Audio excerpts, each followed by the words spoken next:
Good morning students. Shri Ratanlal Kanwarlal Patni राजकीय स्नातकोत्तर महाविद्यालय किशनगढ़ के YouTube channel CCE Raj Kishangarh पर आप सभी का स्वागत है। मैं महेंद्र कुमार वर्मा, सहायक आचार्य व्यावसायिक प्रशासन विभाग। स्टूडेंट्स, आज हम बीकॉम पार्ट फर्स्ट के paper first principle of management प्रबंध के सिद्धांत के अंतर्गत आज हम समन्वय यानी कि कोऑर्डिनेशन पे डिस्कस करेंगे। यानी कि समन्वय का अर्थ, उसकी डेफिनेशंस, उसकी विशेषताएं वगैरह। अगर हम सबसे पहले बात करें समन्वय का अर्थ क्या होता है, तो सामान्य शब्दों में हम कह सकते हैं कि प्रभावशाली प्रबंध के लिए संस्था की विभिन्न क्रियाओं में समन्वय होना बहुत आवश्यक है। समन्वय के अभाव में एक कार्य की विभिन्न क्रियाओं में भाग लेने वाले लोगों के प्रयास व्यर्थ हो जाएंगे अगर उनमें समन्वय नहीं होगा। एक प्रसिद्ध जो विद्वान है लूथर गुलिक, उन्होंने भी एक बहुत अच्छी बात इसके बारे में कही है कि यदि कोई कार्य का विभाजन किए बिना अगर कोई कार्य नहीं हो सकता तो वहाँ समन्वय आवश्यक हो जाता है।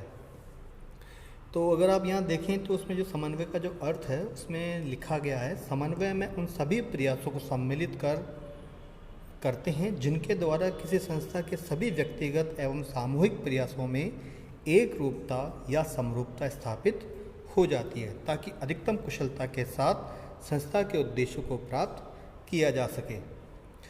स्टूडेंट्स, आपको ये बात बहुत अच्छी तरह से पता होनी चाहिए कि किसी भी काम को करने के लिए अगर एक से अधिक व्यक्ति अगर उस कार्य को कर रहे हैं तो उनमें कोऑर्डिनेशन होना यानी कि समन्वय होना बहुत ज़रूरी है। तभी वह कार्य अधिकतम कुशलता के साथ अपने उद्देश्यों को प्राप्त कर सकता है। वर्तमान युग में सभी कार्यों में श्रम विभाजन एवं विशिष्टीकरण के सिद्धांतों को अपनाया जाता है। इसके परिणाम स्वरूप प्रत्येक कार्य को अनेक विशेषज्ञ व्यक्तियों के बीच विभाजित कर दिया जाता है। फलतः विभिन्न साधनों एवं मानवीय प्रयासों में समन्वय की आवश्यकता उत्पन्न होती है। अब अगर हम परिभाषाओं की बात करें कि कोऑर्डिनेशन की क्या क्या परिभाषाएं हैं या किन किन विद्वानों ने दी है, तो सर्वप्रथम हेमेन के शब्दों में हेमेन ने जो कहा है, समन्वय किसी कार्य को यथोचित मात्रा, समय एवं उचित गुण से निष्पादन करने हेतु अधीनस्थों के प्रयासों का क्रमानुसार संयोजन है, ताकि उनके प्रयासों से निर्धारित लक्ष्यों अर्थात उपक्रम के सामान्य उद्देश्यों की प्राप्ति हो सके या सामान्य उद्देश्यों की प्राप्ति की जा सके। स्टूडेंट्स, उन्होंने काफ़ी अच्छी बात है इसमें कही है कि अधीनस्थों के प्रयास, क्योंकि जो टॉप मैनेजमेंट होता है या जो अधिकारी होते हैं उच्च लेवल के, अगर वो अपने अधीनस्थों के साथ अच्छा कोऑर्डिनेशन या अच्छा समन्वय करके रखते हैं तो वह उन्हें अपनी बात भी अच्छी तरह से पहुंचा पाते हैं। अब उनके लक्ष्यों के बारे में उनको बता पाते हैं ताकि वो लक्ष्य आसानी से प्राप्त कर सकें। दूसरे जो विद्वान हैं मैकफार्लैंड, उन्होंने क्या कहा है, समन्वय एक ऐसी प्रक्रिया है जिसके द्वारा एक अधिकारी अपने अधीनस्थों के सामूहिक प्रयासों से एक व्यवस्थित स्वरूप का विकास करता है और सामान्य उद्देश्यों की पूर्ति में क्रियाओं में समरूपता लाता है। यानी कि सामूहिक प्रयास, व्यवस्थित स्वरूप, ये सभी मिलकर एक कोऑर्डिनेशन की प्रक्रिया होती है उसको पूरा करते हैं, ताकि जो संस्था के उद्देश्य हैं उनको पूरा किया जा सके। नेक्स्ट जो परिभाषा है वो है हेनरी फ्योल। एक संस्था के कार्य संचालन में सुविधा एवं सफलता प्राप्त करने के लिए सभी क्रियाओं में समरूपता लाना ही समन्वय है। यानी कि एक फर्म का जो बेसिक डेली रूटीन के जो कार्य हैं या उनके जो टारगेट उन्हें दिए जाते हैं, उनमें सुविधा हो, यानी कि वो कोई बिना किसी रुकावट के चल सके, उनमें सफलता प्राप्त हो सके, और उन सफलता प्राप्त करने के लिए उन सभी क्रियाओं में समरूपता लाना ही समन्वय कहलाता है। निष्कर्ष रूप में अगर हम बात करें तो समन्वय एक ऐसी प्रक्रिया है जिसके अंतर्गत संस्था के विभिन्न विभागों एवं उप विभागों में कार्यरत व्यक्तियों के कार्यों एवं प्रयासों में समरूपता या संयोजन स्थापित करने का प्रयास किया जाता है, ताकि अधिकतम कुशलता के साथ संस्था के उद्देश्यों को प्राप्त किया जा सके। निष्कर्ष रूप में वह सभी बातें सम्मिलित की गई हैं जो ऊपर जो विभिन्न विद्वानों ने अपनी परिभाषाओं में दी है। सभी का कहने का मतलब यही है कि जो विभाग और उप विभाग में कार्यरत जो कर्मचारी हैं, जो अधीनस्थ जो कर्मचारी हैं, उनको निर्देश या उनके साथ कम्युनिकेशन या कोऑर्डिनेशन ऐसा किया जाए कि वो अपने प्रयासों में समरूपता ला सकें, संयोजन स्थापित कर सकें और अधिकतम कुशलता के साथ संस्था के उद्देश्यों को प्राप्त कर सकें। अब समन्वय की कुछ विशेषताएं हैं, उसके बारे में हम बात करेंगे। सबसे जो पहला पॉइंट है वह समन्वय एक सतत प्रक्रिया, यानी कि एक कंटिन्यूस प्रोसेस है। ऐसा नहीं है कि एक बार आपने किसी से कोऑर्डिनेशन कर लिया या समन्वय स्थापित कर लिया तो वो प्रक्रिया पुनः नहीं होगी।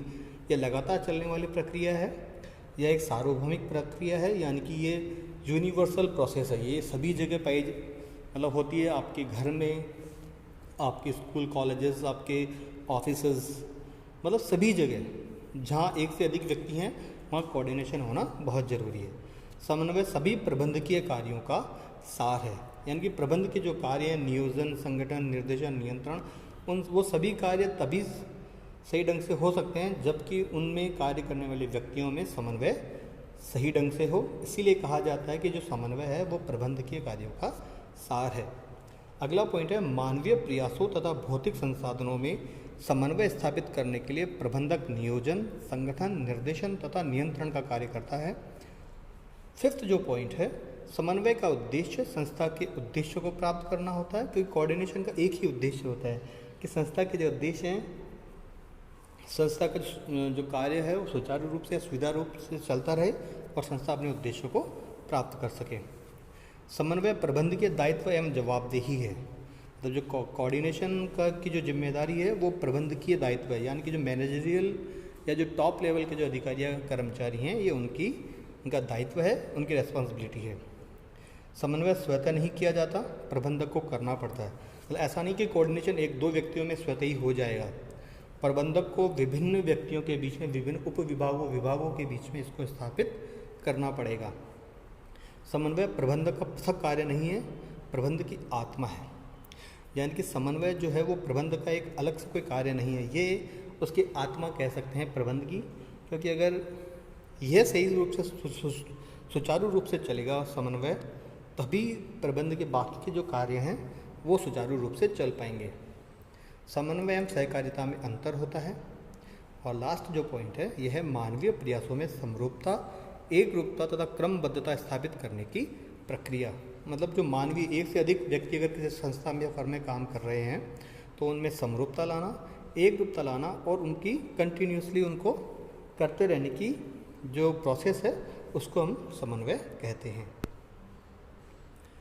अब समन्वय के जो प्रकार हैं कि समन्वय के प्रकार कौन कौन से होते हैं, इसमें हम बात करेंगे। सबसे पहले लंबवत समन्वय तथा क्षैतिज या समतल समन्वय, यानी कि वर्टिकल एंड हॉरिजॉन्टल कोऑर्डिनेशन।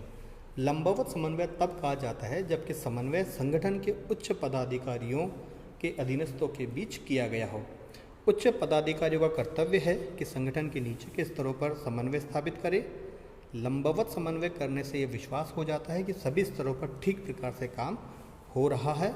ऐसा समन्वय अधिकार के प्रत्यायोजन द्वारा किया जाता है, यानी कि जो टॉप लेवल पे जो अधिकारी बैठे हैं वो अपने कुछ अधिकार अपने अधीनस्थों को देते हैं।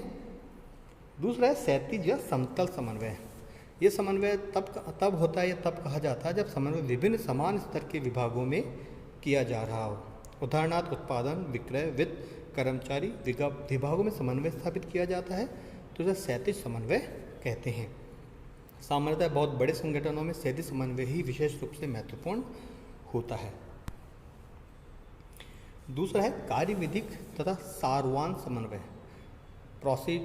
प्रोसीड्यूशल एंड सब्सिटेंटिव कोऑर्डिनेशन। साइमन के अनुसार समन्वय कार्यविधिक तथा सारवान किसी भी प्रकार का हो सकता है। कार्यविधिक समन्वय व्यक्ति के अधिकार एवं कार्यक्षेत्र को स्पष्ट करता है तथा संगठन के दूसरे व्यक्तियों के साथ संबंधों का निर्धारण करता है। दूसरी ओर सारवान समन्वय संस्था की क्रियाओं से संतोष प्राप्त करने के लिए किया जाता है। उदाहरण के लिए एक स्वचालन यंत्र निर्माण करने वाली संस्था के लिए संगठन का चार्ट कार्यविधिक समन्वय है, जबकि एक कार के इंजन का चित्र एक सारवान समन्वय है। थर्ड जो कोऑर्डिनेशन है वो है आंतरिक एवं बाह्य, यानी कि इंटरनल और एक्सटर्नल।